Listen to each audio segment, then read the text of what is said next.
Shalom jemaat Tuhan, bersyukur pada pagi hari ini kita masih diberi kesempatan untuk bisa berada di tempat kita masing-masing. Kita masih diberi kesempatan untuk menikmati kasih Tuhan. Pada pagi hari ini kita akan bersama-sama meluangkan waktu kita sejenak untuk merenungkan kebenaran firman Tuhan. Namun sebelumnya saya ingin bertanya kepada kita semua, pernahkah Bapak Ibu, saudara-saudari semua mendoakan sesuatu tetapi tidak kunjung dijawab, tidak kunjung dikabulkan? Bagaimana tanggapan Bapak Ibu, saudara-saudari semua ketika berada di posisi tersebut? Doanya belum dijawab karena waktu yang belum tepat, atau bahkan doa itu tidak dijawab oleh Tuhan karena apa yang didoakan bukanlah hal yang baik untuk orang tersebut. Tetapi seringkali seseorang melupakan satu hal, mengapa doanya belum kunjung dijawab oleh Tuhan. Nah, saat ini kita akan bersama-sama belajar kebenaran firman Tuhan. Ternyata ada satu penghalang mengapa doa orang belum kunjung dijawab atau dikabulkan oleh Tuhan. Mari bersama-sama kita belajar dari Yesaya pasal 59 ayat 2. Saya akan membacakannya untuk kita semua. Tetapi yang merupakan pemisah antara kamu dan Allahmu ialah segala kejahatanmu, dan yang membuat dia menyembunyikan diri terhadap kamu sehingga ia tidak mendengar ialah segala dosamu.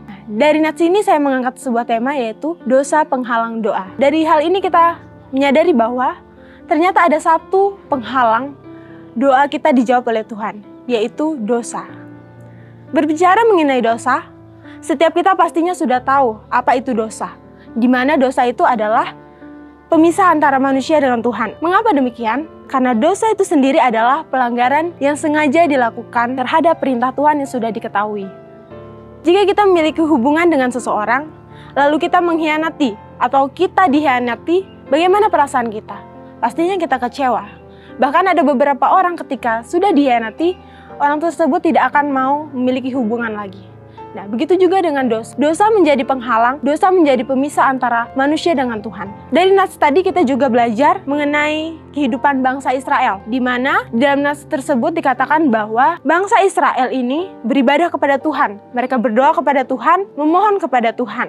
Tetapi Tuhan tidak kunjung menjawab tiap doa mereka. Tuhan juga tidak kunjung mengabulkan doa mereka. Mengapa demikian? Apakah Tuhan tidak mampu menolong? Apakah tangan Tuhan kurang panjang untuk menolong? Apakah telinga Tuhan kurang tajam untuk mendengarkan seruan bangsa Israel? Tentunya tidak.